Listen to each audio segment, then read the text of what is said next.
In today's video, we are going to be teaching you guys a simple web app trading method that I've been using for the last few years. So just before the video does start, a quick little ad on a trading service I offer over on Twitch. For the cheapest premium trading service for just £4, €4 or free with Amazon Prime.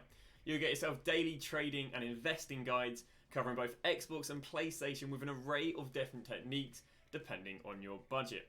I've been trading for over 10 years, making over 100 million on multiple titles, and recently making over 10 million in the first month for the last 3 years. So in today's video, we are going to be teaching you guys some basic web app trading methods that I've basically been doing over the last few years. So they're proven methods to make you guys some good coins, and I'll be honest, these are going to be the methods I'm going to be using at the beginning. In fact, here is just a spreadsheet of the method literally from last year that I haven't touched since. So without further ado, let's get underway with how the method works. So how this method works is there's two SBCs that basically make bronze and silvers very expensive at the beginning of FIFA. And these are the One League Attack and the One League and One Nation Midfield. These are also some of the cheapest SBCs, so they're extremely heavily done on the web app because they're so cheap that everyone does them. So let's go and start off with the One League Attack. So to complete the One League Attack, what you need is you need one league and you need 5 different nations. And you need everyone to be in the exact position they're asking for. So for example, you run a right mid and you can't run a right wing in right mid, you can't run a centre forward in cam or a centre mid in cam, and so on and so on.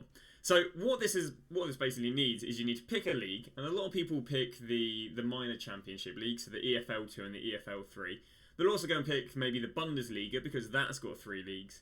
But what it needs is 5 different nations. So obviously in the English championship, what is going to be a very common nation? And that should be England.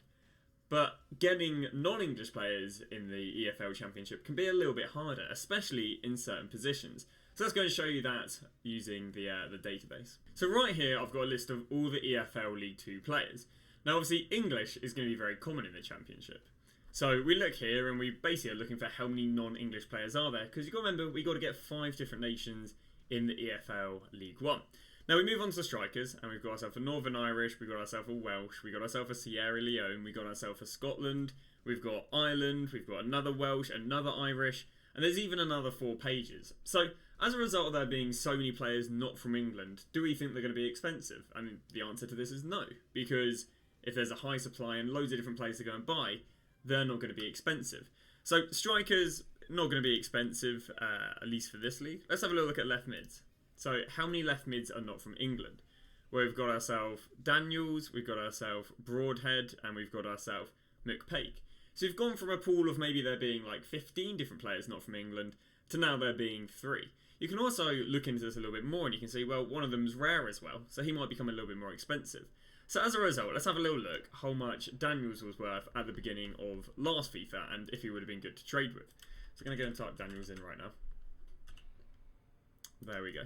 So we're going to go and find him, and was he worth any money at the beginning? And I say he should have been worth money because he's a non-English player in the Championship. And yeah, I mean, this guy was going for the likes of 740 coins on the daily average, but he would have been fluctuating up and down between 300 coins to 1k because, that's just the daily average, so, that's not looking at the highs. So a lot of people are going to go and pack this guy at the beginning. And if you pack this guy at the beginning and you have no trading knowledge, you're going to go, oh, he's a pile of toss. He's not worth anything. So you go and list him up for 200 coins, or you just go and list him up on an open bid, 150 coin bid, 10k buy now. But when you know that these guys are worth something for the SBCs, this is where the trading comes in. You'll learn players like this, and then you'll just go on the market and go, okay, I'll go and bid 150 coins on every single one of them, or go and buy now any for 200 coins that pop up. And then you can go and sell them all for, a pretty fast 750 coins, or a relatively slow 1k. But you can obviously do this with so many players. So for example, I'd also maybe go and check out Pake, see if people are listing him for 200 coins. I'd then go and check out Broadhead, see if people are listing him for 200 coins. And all you need to do is pick either one of the English leagues, one of the German leagues, one of the Italian leagues, one of the Spanish leagues, and that's about it. And you're just looking for players not from the home nation in positions where there's a lack. And again, the positions are left mid, right mid, cam and striker. So for example, again, there are a lack of English left mids here in one of the Championship leagues. But alternatively, I could go and pick the Bundesliga 2, which is obviously the second German league. And now what we're doing is we're seeing, okay, can we see if there's a lack of English players? So we check out left mids, but it doesn't really work as well here because there's 1, 2, 3, 4 players who aren't from Germany. In fact, weirdly enough, there's more not from Germany than from Germany. But maybe if I went and checked out the right mid position, let's have a look. Are there any German right mids? We check this, and this is perfect. We've got ourselves De Ville and we've got ourselves Hawkins. Now, I know that De Ville actually played for a different team at the beginning, but I do know that Hawkins was basically for a while the only right mid not from Germany in the Bundesliga too. So let's head over to Footbin and see, was he worth anything at the beginning?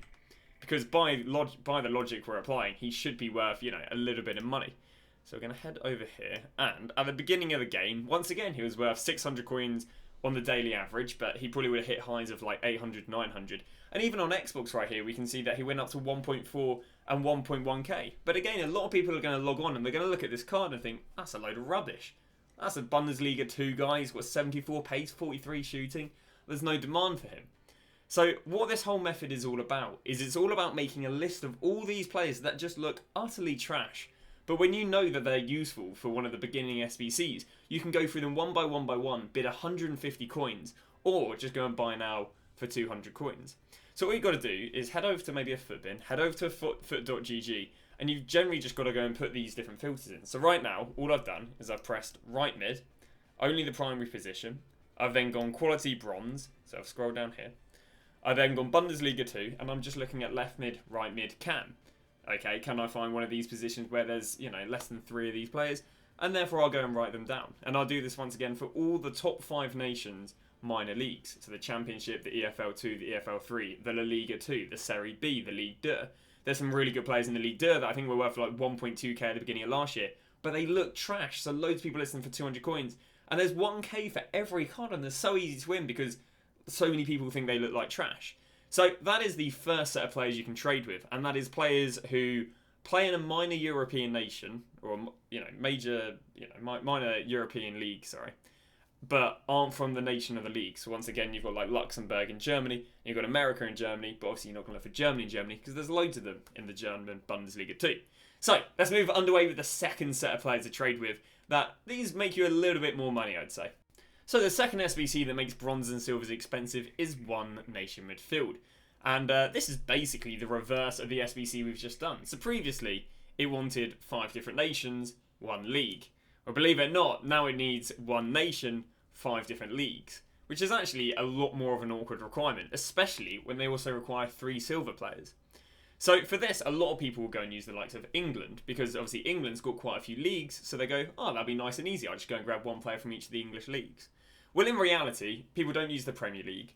And people even very rarely use the 4th English League because they don't have that many silvers. Which means, again, we need a minimum of 3 silvers. People are basically using the Championship and the 3rd English League. Which means a lot of the time people now need a silver player because the silver English Prem players are normally very expensive. And again, likewise with the silver 4th tier.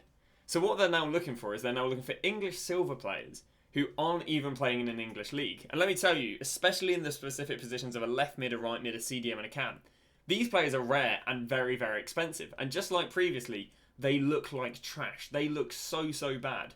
But they're worth something because they're SBCs, although a lot of people won't understand. So what sort of filters are we going to go and throw in here? So it's basically going to be the reverse. So rather than picking the Bundesliga and bronze, what we're going to do is we're now going to go and pick a nation. And the nation we're going to go and pick is going to be England. And then we're going to go quality silver. So quite simple. And then the positions, once again, were left mid, right mid, CDM, and cam. So we're going to go and search this right here. And if by magic, it will go and give us some English silver right mids. Like I said earlier, you're not really looking for the English leagues because there's more of these players here. You're looking for the really obscure leagues. So someone like a Reece Nelson, we scroll down, someone like a Patrick Roberts, plays in the Ligue 1. That was pretty lost if you ask me. We'll carry on going. What else do we have here? We've got a bunch of the English leagues there. A Craig Noon. Craig Noon literally playing in the Australian League. Now, we get to the exact same thing like previously. Someone goes and packs that card, and he looks awful. Absolutely awful. 77 pace, you know, 67 rated. He looks absolutely awful. But because he's useful for these SBCs, let's have a little look how much he sells for. So let's go and type in Craig Noon right now. And Craig Noon at the beginning once again, a lot of people think he looks like absolute trash. At the beginning, this guy's selling for 4k. I mean, even if someone thought, let me go list him up for a k, maybe he'll sell on. You buy him for 1k and you sell him for 4k. And again, a lot of people just can list them on open bids because they just can't be asked searching the price. They go 150 coin bid, 10k buy now. And it's just, you know, you can see it's a lot nicer than the bronzes. The bronzes are worth about 1.2k. Some of these silvers go up to 8k. I think, I can't remember who it was, but yeah, there's some crazy ones out there that are really, really expensive. So how are we going to go and find these players that look trash and people list up for cheap and we can buy for cheap and then go and sell for 3, 4k? How are we going to go and find them? Well, basically, people use the same nations as, I guess, a little bit like the leagues. So previously, people would use the French Ligue 1, the English Premier Leagues, the Spanish La Ligas, the German Bundesligas, and the French Ligue 1s and 2s. Well, you basically use those nations because they have lots of leagues, people use those nations. So, for example, you're looking for English players, not in the English leagues. You're looking for German players, not in the Bundesligas. You're looking for Spanish players, not in the La Ligas. And you're looking for, you know, French players, not in the Ligue 1s. And this comes back to literally a method. And the crazy thing with this method is I was doing this method almost a month after the game came out. So, you know, these players were still worth 2, 3k a month after the game came out. But at the beginning, they're worth like 3, 4k. And you can see what I've done is I've compiled a list. And this list is, you know, it's not that hard to go and do. All you got to do is just go and use those filters to find these players. So, for example, I had England Serie A CDM. And this would have been a silver CDM who is English from the Serie A. I think it was Ronaldo Vieira, if I'm not wrong. They got English League and right mid. That was that right mid we were looking at a second ago. And it was going for 2k. But a lot of people see him and they just think, that's a trash silver. That's not worth anything. And you can see I was doing it for England. You can see I was doing it for France. You can see I was doing it for Spain. I was also doing it for Germany. I was doing it a little bit for Argentina because Argentina, there's a lot of different nations and the players not in the Argentinian leagues are normally quite expensive. So this is the second set of players. You actually make a little bit more money trading with these silvers than the bronzes, but it's always good to try and give yourself as many players to trade with. So again, there isn't really any sniping filters to this. All you got to do is just compile a list, and to be a sellout, I will have full lists on my subscriber trading guide, but hopefully I've taught you guys how to make the list, because you know these YouTube videos aren't just to shill my guide. I try and teach you guys, but obviously for convenience, it is there if that is of interest to people. But yeah, you can just go and obviously make your own lists with, once again, you're looking at players from foreign nations to the league, so non-English players in the championship where there's a lack of players in the left mid, right mid and cam, and likewise you're looking for players who aren't from the nation of the leagues, so once again non-English league English players in other leagues and ideally silvers. It also works with a few bronzes. For example, if you've got like a Scottish League bronze player who's a left mid, because you only do need 3 silvers, but because you need the silvers, they're the expensive ones. The bronzes can be not worth as much, but still worth maybe keeping an eye on. And then you can, you know, throw it in a format like this, or you just remember the players. And the idea again is you kind of know that they will go for about 2, 3k, and you go for them one by one, see if there's any below 700 coins, and happy days. So that is basically the very basic trading method I've been using since, I'd say, about FIFA 20, FIFA 21, since this SBC's been in. And you can see it works even a month into the game. So if you can master on the web app and you're making loads of money on the web app, hey, you can keep doing that for the next month and make pretty decent money. So yeah, that is going to run it for the end of today's video. Tomorrow's video, I will probably be talking about... There are a few other methods, so I'll probably cover some other methods. I feel like these are hopefully pretty simple. So yeah, that's that. Thanks for watching. I'll see you guys tomorrow with some more web app trading methods.